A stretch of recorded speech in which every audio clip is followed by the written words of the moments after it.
एक दफा किसी ने मौलाना तारिक जमील साहब से ये पूछा कि मौलाना कि इस्लाम के 5 बुनियादी रुकन जो हैं वो तौहीद है, नमाज है, रोजा है, हज है, ज़कात है, तो ये तो बुनियाद हो गई, इसके ऊपर क्या? कहा ये तो बुनियाद है और ये ऐसी बुनियाद है जो जमीन के अंदर होती है। अक्सर किसी मकान की बुनियाद उसके जमीन के अंदर होती है। कहा इसके ऊपर जो महल तामीर होता है वो महल कौन सा होता है? तो कहा हुस्न इखलाक। ठीक है, हुस्न इखलाक, हुस्न इखलाक। और उसके बाद और चीजें अगर एक खुद को पहचान लो।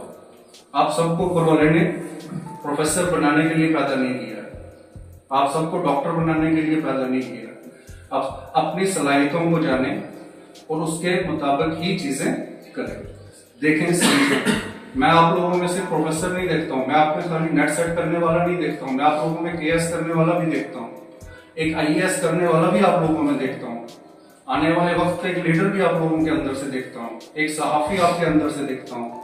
तो अब खुद अपने आप को रिस्ट्रिक्ट कर देना।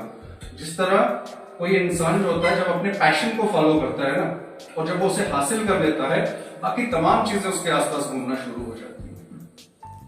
मैंने आपको उनको पहले भी क्लास में बोला हुआ था कि एजुकेशन या तालीम का जो बुनियादी मकसद था, और वो मकसद किस चीज के लिए था, उसमें 3 चीजें मैंने बोली थी कि 3 चीजें अगर वो हासिल नहीं हो पाती हैं तो वो उससे उसका कोई मकसद हल नहीं होता। वो 3 चीजें क्या थी?